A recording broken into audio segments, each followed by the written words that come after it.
Agora, Deus teve êxodos antes. Tudo se passa em três com Deus. Deus é aperfeiçoado em três. A primeira vinda de Cristo para redimir sua noiva. A segunda vinda de Cristo para receber sua noiva. A terceira vinda de Cristo com sua noiva para governar no milênio. Tudo transcorre em três. There will be 3 Exodus. One of them, God. Agora haverá 3 êxodos. Um deles, Deus os trouxe para dentro da arca para um êxodo, uma viagem acima da terra. Na vez seguinte, Deus os tirou do Egito. E da próxima vez, Deus os leva para cima, para dentro, para fora, para cima. O próximo êxodo é subir.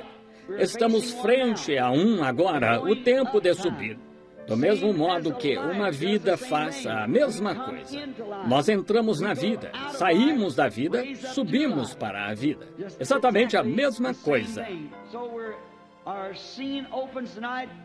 Assim estamos, nossa cena se abre esta noite no Êxodo, e Deus estava para levar sua nação. Israel é uma nação. Deus não trata com Israel como indivíduo. Israel é uma nação, sempre tratou com eles. E nos últimos dias, depois da partida da igreja, então Deus salvará Israel como uma nação. Está na terra natal agora, pronta para isso. E será salva, a Bíblia disse. Nascerá uma nação num só dia. Deus não trata com os judeus como um indivíduo. Ele trata com eles como uma nação. Israel, sempre, porque é a sua nação.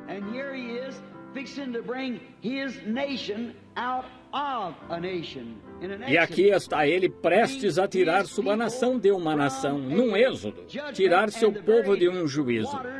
E as mesmas águas que afogaram o mundo salvaram Noé. Estão vendo? E o mesmo Espírito Santo, que as pessoas estão rejeitando hoje, receberá a igreja e a levará para cima e trará juízo sobre os que não creem nele. Jesus disse, quando o chamaram de Beelzebu, em outras palavras, que ele era um adivinho, ele disse, eu vos perdoarei por isso. O Filho do Homem, o sacrifício não tinha sido feito. Mas quando o Espírito Santo vier fazer a mesma coisa, uma palavra contra ele nunca será perdoada, nem neste século, nem no futuro. Ele tem de ser rejeitado, e então o juízo cai depois disso. Vejam, o problema é que faz-me lembrar de uma história que li certa vez de um velho marinheiro chegando do mar. E um jovem poeta inglês indo para o mar. E assim, o poeta tinha escrito tanto sobre o mar, mas nunca o tinha visto. Por isso estava a caminho. E o velho marujo lhe disse, com seu cachimbo na boca, disse, aonde vais, meu caro senhor? Ele disse, estou indo ao mar. Ele disse, nunca o ouvi, tenho escrito sobre ele e do que outros disseram, mas disse, estou tão emocionado em saber que estou me aproximando do mar. Ele disse, para sentir o cheiro de sua água salgada, para ver suas grandes ondas espumosas quebrando em cima, e os céus azuis se refletindo, e ouvir as gaivotas passarem voando. Estou emocionado só de pensar em vê-lo.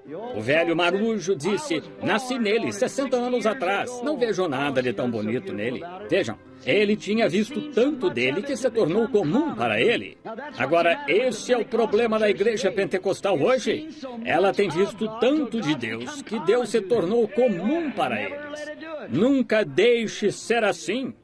Aqui, não faz muito tempo, em Louisville, Kentucky, de onde venho, Jeffersonville, Indiana, fica do outro lado do rio. Uma senhora estava andando numa loja de 10 centavos e ela estava com um garotinho nos braços e estava indo aos balcões e ficando histérica. Ela pegava algo, mostrava ao garotinho, ele só ficava parado, olhando. Ela ia ao outro balcão e pegava algo para mostrar ao garotinho, ele só olhava. E depois de um tempo, ela pegou um sininho e começou a tocá-lo. E o garotinho só olhava. E ela começou a chorar e ergueu as mãos. E as pessoas na loja de 10 centavos a estavam observando. Então foram a ela para ver o que houve. Ela disse, meu filhinho, disse, ele só tem 3 anos. E disse, de repente, há mais ou menos um ano, ele só fica olhando no espaço. Ele disse, eu o levei ao médico. Ele disse, e o médico receitou certos tratamentos e coisas tais. Ele disse, e o médico me disse hoje que achava que ele estava melhor. Mas, disse, ele não está melhor. Disse, sacudi tudo diante dele, que devia atrair a atenção de um garotinho da sua idade. Tudo que atrairia um garotinho da sua idade, eu sacudi diante dele, e ele só fica olhando no espaço. Disse, ele não está melhor. God has shook every gift in the Bible before him, and they're still sitting staring in space, just like it was something wrong. It's time that we woke up, friends, before it gets too late. Remember, God don't shake those gifts unless He's trying to attract your attention. É parecido com a igreja pentecostal. Deus tem sacudido todo o dom da Bíblia diante deles, e ainda assim ficam olhando no espaço como se fosse algo errado. Está na hora de despertarmos, amigos, antes que fique tarde demais. Lembre-se, Deus não sacode estes dons a menos que esteja tentando atrair sua atenção. Deus estava tirando uma nação de uma nação. Do mesmo modo que Ele está fazendo agora. Vai trazer uma noiva para fora de uma igreja, deixando o remanescente da semente da mulher. Os eleitos serão tirados da igreja. A igreja natural ficará aqui durante a tribulação. Esses eleitos, às vezes, são chamados os escolhidos, eleitos, o remanescente. Observemos como ele fez isto, então, porque ele nunca muda sua maneira de fazer as coisas. Deus tem uma maneira de fazer as coisas e assim ele faz. E essa é a maneira certa, sempre. Vejam como ele fez e a maneira que fez, e então podemos ver isso de relance. Agora, sou um tipologista, certamente. Não tenho instrução. Tenho de olhar para trás e ver o que ele fez. E somos ensinados que o Antigo Testamento foi uma sombra das coisas futuras. Assim, se eu olhasse aqui e nunca tivesse visto minha mão, e visse a sombra da minha mão e tivesse 5 dedos, eu teria uma boa noção, quando minha mão chegasse ali, que eu tinha 5 dedos. Assim, o que aconteceu com eles foram exemplos de como Deus faz as coisas, da maneira que Ele faz agora. E da maneira que Ele faz, Ele nunca varia. Toda vez na Bíblia, Ele nunca muda sua maneira de fazer as coisas. Continuamente o mesmo, porque como fez da primeira vez é a maneira perfeita. Porque ele não poderia ter nenhuma outra maneira, porque é perfeito. E ele, todas as suas maneiras são perfeitas. Notem como ele fez. Moisés foi chamado e pré-ordenado a assumir este trabalho que ele tinha assumido. Deus, agora eu acho, se me desculparem, e não digo de modo irrefletido, só digo nesta plataforma, eu não conheço nada e não quero conhecer nada exceto Deus. Agora, acho que é aí onde os nossos irmãos da chuva serôdia se confundiram. Vejam, impõem as mãos nos outros e os tornam profetas e tal. Agora, isso não é bíblico. Dons e vocações são sem arrependimento. Você nasce o que quer que você seja. Você é, no princípio, o que você é.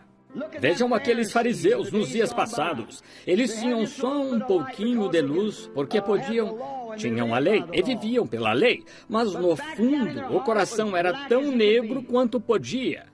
E havia uma pequena mulher, uma prostituta. Sua vida anterior aqui estava tão negra quanto podia. Ela era de má fama, mas no fundo do coração estava predestinada à vida. E então, quando Jesus, a palavra, veio à cena, aqueles fariseus disseram, este homem é Beelzebul. O que isto fez? Escureceu a pouca luz que tinham. Jesus disse, tendes por pai ao diabo, e suas obras fazeis. Mas quando esta pequena mulher indecente veio, e ela tinha visto a palavra de Deus, ela a conhecia. Ela não vivia a palavra, mas a conhecia.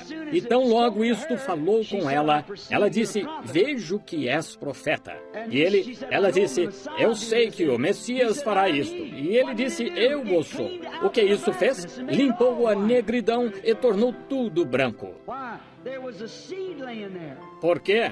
Havia uma semente ali, uma semente predestinada que estava era pensamento de Deus antes da fundação do mundo. Há só uma forma de vida eterna. Se você tem vida eterna, então você mesmo estava no pensamento de Deus antes do mundo ser criado. Você é um atributo do seu pensamento, porque o eterno nunca começou, nem nunca pode terminar. Você sempre foi parte da economia de Deus. Só está refletindo, está se tornando agora. Eles têm mais uma foto para revelar, que é a morte, então o negativo se torna positivo. Então você está na noiva e com Cristo, como ele pensou. Como marido e mulher hoje, assim Deus, Cristo e a igreja serão a mesma coisa. Agora, a eleita, chamada. Moisés nasceu um menino formoso.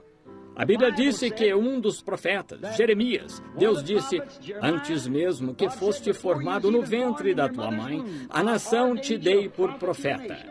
João Batista, ora, a Escritura o identificou. Isaías, 712 anos antes da sua vinda, disse, ele é a voz do que clama no deserto. Preparai o caminho do Senhor.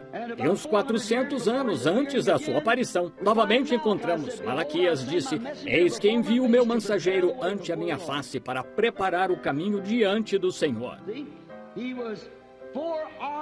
Vejam, ele foi pré-ordenado, e também foram todos esses ofícios de Deus que são chamados por Deus.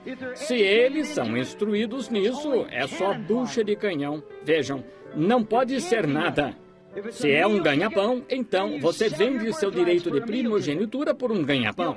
Você faz concessões para concordar com uma organização ou algum grupo. Mas se é de Deus, você ficará ao lado dessa palavra apesar de tudo, porque nasceu para ficar ao lado dela. Moisés, ninguém podia tomar o lugar dele. Ninguém podia fazer o trabalho. Ele foi ordenado a fazê-lo. Irmãos, irmã, se você tem a vida eterna, você foi ordenado a fazer certa coisa. Talvez uma boa dona de casa, talvez algo mais, mas ninguém pode tomar o seu lugar. Deus fez um lugar para você. Não tente tomar o lugar de outro. Isso são imitações carnais. Veja, mostra que há algo errado com você. Seja o que você é, exatamente. Não seja nada mais.